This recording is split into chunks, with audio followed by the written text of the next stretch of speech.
thinking about all of the people who've been able to work from home.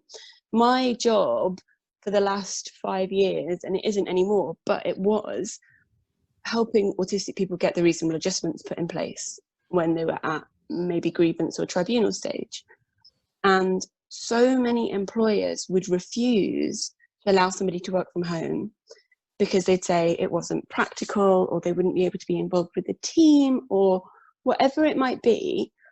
And yet now, suddenly, everybody has developed, not everybody, there's obviously industries where it's not possible, but all of these office jobs have developed working from home capabilities.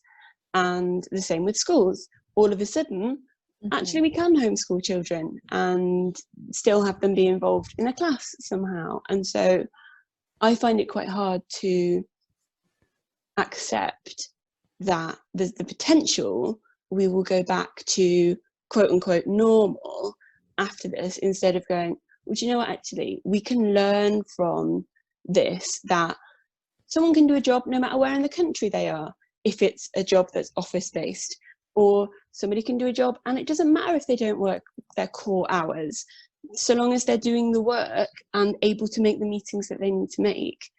Because essentially that's how everybody is working right now. So then how do we justify taking away that piece of universal design for accessibility afterwards and saying, well, just because lockdowns ended, therefore you can't have this thing which has made your work better and more accessible and less exhausting? It's incredibly frustrating, I think, because it makes me a little bit angry that accessibility is suddenly achievable when it's essential for everyone. And I think that that's the case, that this pandemic has brought into sharp focus all of the disadvantages and the things that we need, and actually how quickly things can be done and can be achieved if they affect more than just the disabled population, say. And you know, I read an article that in London they sort of got all of the homeless off the streets into hotel rooms or something, or a big proportion of them, because of the risk of transmission. And I'm like, well, that's just sickening to me, because that's not about them. That's about protecting the people that normally wouldn't perhaps have made that effort. And it feels the same as well, doesn't it, with regards to disability, really, that, you know, people are now navigating the benefit system, for example, the welfare system, and realising that it's not all sign your name here, have a flat screen TV, you know. They're sort of going, oh my God, this is what universal credit is. This can't be right. And we're like, yes, it is. And we weren't lying. And by the way, programs like Benefit Street were carefully constructed propaganda, you know. And I don't know, it just frustrates me. And I hope that we don't just drop back into the same kind of way of things as before. I think that, you know, the use of Zoom and all of this, I think it is something that people will adopt more now. I think even for socialization as well as work, because it's proven quite effective.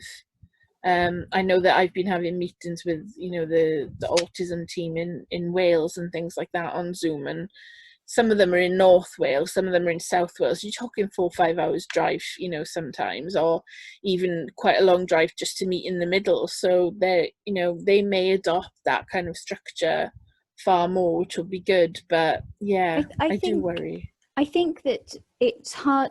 Employers and companies and this general society will have a hard, if we go back to normal, they will have a hard time justifying the decision to not include things like Zoom or kind of those adjustments that some people need, because it's been, if we've been able to do it for the past month with the entire population of people, then you can't genuinely argue that it doesn't work.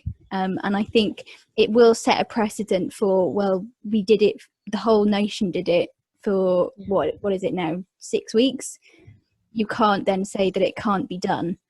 So I think things will change, and I'm choosing to be optimistic about that. and that is an active choice that I'm making.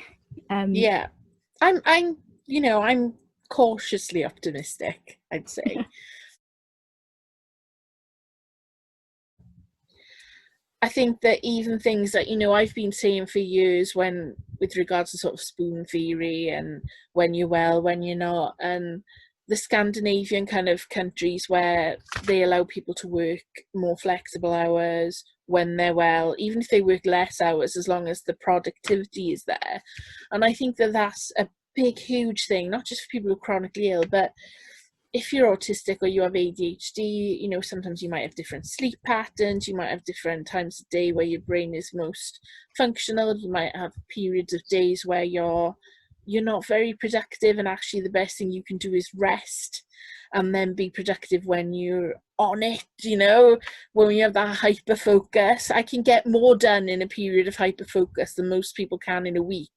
Sorry, that sounds really arrogant, but it's true. It's how I make up for brag for it, the times where I'm cog fog, Brag about it, Emma.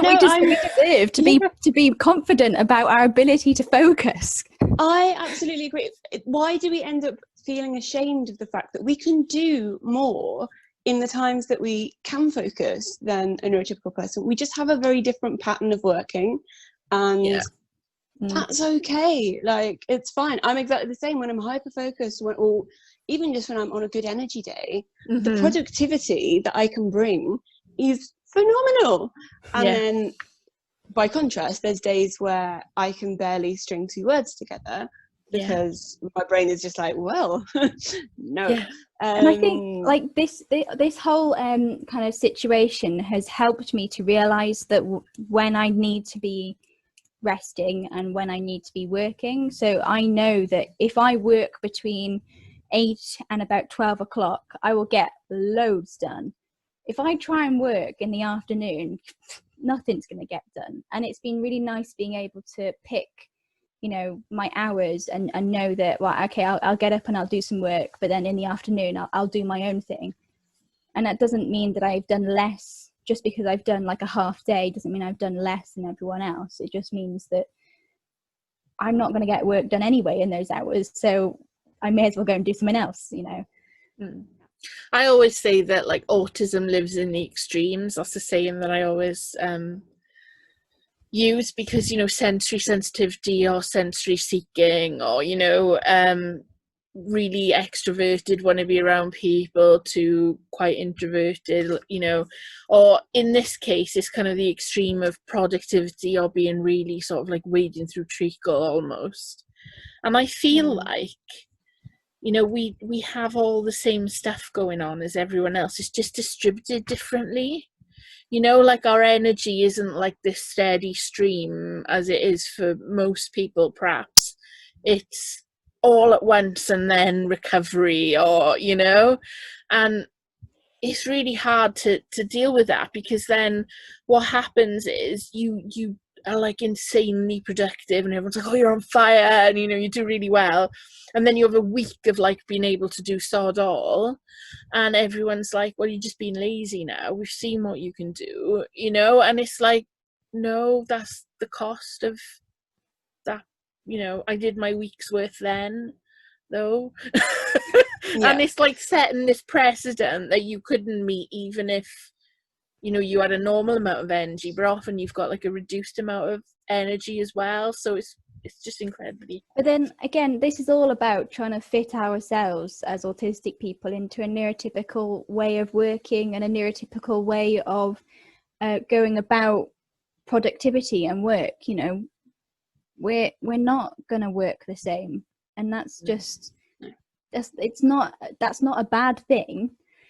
It's just that we need alternative ways of being able to engage with our employment and our job, and that's okay. But a lot of people wouldn't understand that because that's not what they need themselves.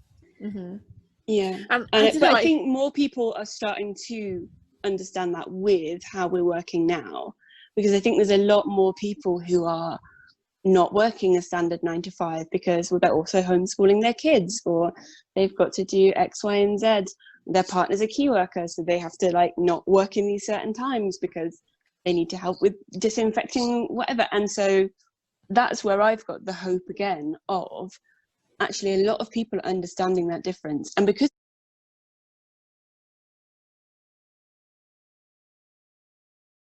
we're in a global trauma, like it is a global trauma, people are experiencing, whether small or large, an element of trauma. A lot of people aren't able to work with their normal energy. So whereas we would say maybe the majority of people had this continuous energy compared to neurodiverse or you know, chronically ill people, now what we've got is there's a lot of people who are going, I'm exhausted, and I'm not exhausted because of physical exertion. I'm exhausted emotionally, or I'm exhausted socially in a way that I haven't experienced before. And I hate that we have to rely on people's experiencing what we experience to gain empathy, but ultimately it does help.